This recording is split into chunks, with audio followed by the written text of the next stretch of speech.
ہاں، بشرا be be کی گرفتاری کنفرم ہے کہ بشرا بی بی گرفتار ہوں گی، فیصل واڈا صاحب بتا رہے ہیں، ٹھیک ہے؟ تو ظاہر بات ہے جو فیصل واڈا صاحب کو بتا رہے کہ جاؤ فیصل واڈا بتا دو، تو تبھی وہ بتا رہے ہیں نا۔ اچھا جی، اور بھی انہوں نے بڑی باتیں کی، یعنی علی امین گڈھا پور سے ابھی فی الحال وہ لوگ خوش ہیں، ان سے مطمئن ہے، بشرا بی بی سے خوش نہیں ہے۔ مطلب میری خبر کی تصدیق ہے کہ بشرا بی بی سسٹم کے لیے خطرہ ہے، اس لیے ان کو گرفتار کرنا ضروری ہے۔ اور فیصل واڈا صاحب نے ایک اور بہت بڑی اور خطرناک بات کی ہے، اور اس کی سمجھ نہیں آ رہی، ٹھیک ہے، کہ وہ کیا کہہ رہے ہیں، وہ کیا کہنا چاہ رہے ہیں، کیا کہا ہے انہوں نے۔ میں آپ کو ذرا اسی طرح نریٹ کر دیتا ہوں، پھر مجھے بتائیے گا آپ کو کچھ سمجھ میں آ رہا ہے کہ نہیں آ رہا۔ مجھے تو یہ دھمکی لگ رہی ہے۔ فیصل واڈا کہتے ہیں کہ عمران خان کی جان کا سودا ہونے دینا ناممکن ہے، یعنی میں محبت میں آ گیا ہوں جی عمران خان کی۔ وہ کہتے ہیں عمران خان صاحب کی جان کا سودا ہونے دینا ناممکن ہے، میں کھڑا ہو گیا ہوں۔ عمران خان کے ساتھ 15 سال گزارے، 12 سال وہ کچھ اور 3 سال کچھ اور پایا۔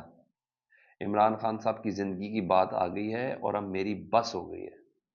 ہم خان صاحب کے کتے کا بھی احترام کرتے ہیں۔ مطلب فیصل واڈا کو چاہنے کہ عمران خان صاحب کی فکر لگ گئی ہے۔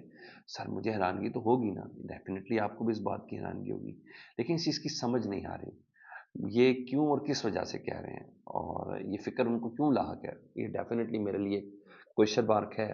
وہ سلمان احمد جو سنگر ہیں وہ ادھر کہہ رہے ہیں کہ عمران خان صاحب کو ایلیمینیٹ کیا جا سکتا ہے، بشرا بی بی کو لایا جا سکتا ہے، میرے پاس اس کے گواہ ہیں، کیا کیا چیز۔ تو یہ گفتگو اگر میں کنیکٹ کروں نا تو یہ ہے۔ اور اوپر سے فیصل واڈا کہتے ہیں پی ٹی آئی پہ پاکستان پہ پابندی لگنے جا رہی ہے، پھر یہ خبر تھی کہ پی ٹی آئی پاکستان ایک آ رہی ہے، یہ تمام چیزیں ہیں، دیکھیں کب پابندی لگتی ہے۔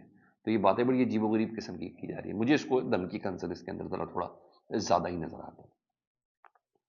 پی ٹی آئی کا ایک اجلاس ہوا تھا جی، ایک تو اجلاس دھرنے سے پہلے ہوا تھا جس میں بشرا بی بی تھی، ایک دھرنے کے بعد ہوا، یعنی جب وہ لے چلے گئے وہاں سے منگل کے بعد، بدھ کو یہ اجلاس ہوا تھا کل۔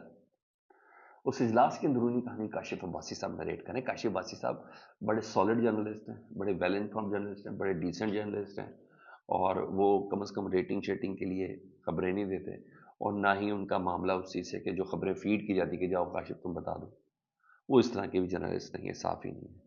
کم از کم وہ خبریں وہ تو نہیں دیتے جو فیڈ کی ہوتے ہیں۔ وہ کہتے ہیں کہ پاکستان تحریک انصاف کی جو قیادت ہے نا، وہ اس تمام تباہی کی ذمہ داری بشرا بی بی کو سمجھتی ہے، ٹھیک ہے، کیونکہ فائنل مارچ سے پہلے، یعنی 24 نومبر سے پہلے پشاور میں ایک پی ٹی آئی کا اجلاس ہوا تھا جس میں بشرا بی بی تھی، جو میں نے آپ کو رپورٹ کیا تھا، اور بشرا بی بی نے اجلاس میں پارٹی لیڈرز کے لیے 7 مرتبہ بے غیرت اور گدھ کا لفظ استعمال کیا تھا۔ یاد ہوگا میں نے آپ کو بار بار کہا ہے کہ 24 نومبر کی جو کال تھی، یہ پی ٹی آئی کے اندر ایک فلٹر ہے، پتہ چل جائے گا کون اپنا ہے کون پرایا۔ اچھا، اس جملے کی میری خبر کے پیرائے پہ اگر آپ دیکھیں تو وہ کہتے ہیں بشرا بی بی نے اس 24 نومبر کے اجلاس سے پہلے پارٹی لیڈرز کے لیے 7 مرتبہ بے غیرت اور گدھ کا لفظ استعمال کیا تھا اس اجلاس میں، اور جب اسلام آباد سے وہ گئے تو بدھ کو میٹنگ ہوئی، یعنی بدھ کے روز، پرسوں بدھ یعنی منگل کی رات کو یہ سارا آپریشن ہوا، علی امین گنڈا پور اور بشرا بی بی مانسیرا میں پہنچے۔ انہوں نے کہا پھر بدھ کے روز جو میٹنگ ہوئی ہے نا، اس میں بشرا بی بی پارٹی رہنماؤں کے لیے ایک بار پھر بے شرم اور بے غیرت جیسے الفاظ انہوں نے استعمال کیے۔ ان کے لہجے میں شدید غصہ، رونت اور حقارت تھی، یہ کاشف عباسی صاحب بتا رہے ہیں۔ تو اس پر سلمان اکرم راجہ صاحب نے کہا تھا بشرا بی بی صاحبہ کو کہ میں صرف عمران خان کو جواب دوں، اس کی بیوی کو جواب دے نہیں۔ مطلب بشرا بی بی کہتی مجھے چھوڑ کے کیوں گئے، میں ادھر رہنا چاہ رہی تھی، قیادت پہنچی کیوں نہیں۔ فردوس شمیم نقوی صاحب نے بھی کہا کہ ہم نے بڑی قربانیاں دی، ایسی باتیں ہمیں نہ کریں۔ بشرا بی بی کی بہن مریم وٹو کہتی ہے کہ جب میری بات ہوئی ہے تو ان کے لہجے میں اضطراب تھا، غصہ بھی تھا، وہ پریشان بھی ضرور تھی۔ مطلب بشرا بی بی نے گلہ کیا کہ مجھے اکیلے کیوں چھوڑ کے چلے گئے، انہوں نے میرے ساتھ ہونا تھا، کہاں تھی ساری قیادت، باقی لوگ کدھر موجود ہیں۔ تو اس وجہ سے ہی سلمان اکرم راجہ صاحب نے استعفیٰ دیا۔ اب بشرا بی بی جب ادھر اتنے غصے میں تو عمران خان صاحب کو جا کے کیا بتائیں گے؟ تبھی اس کی بنا پر کہا جا رہا ہے کہ بیرسٹر گوہر صاحب کی چیئرمین شپ بھی جا سکتی ہے، ان کی جگہ سب کیسا رہ سکتے ہیں۔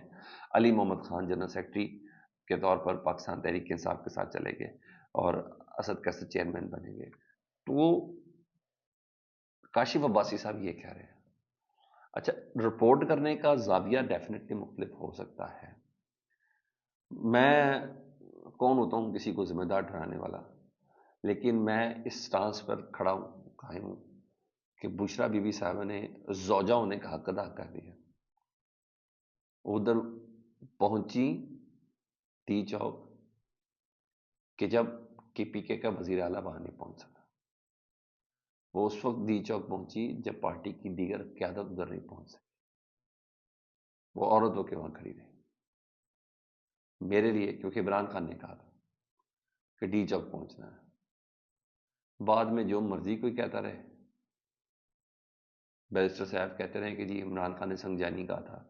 ہمیں محسن نقوی صاحب کی بات کا یقین کریں گے پی ٹی آئی والے کہ بشریٰ بی بی کی بات کا یقین کریں گے؟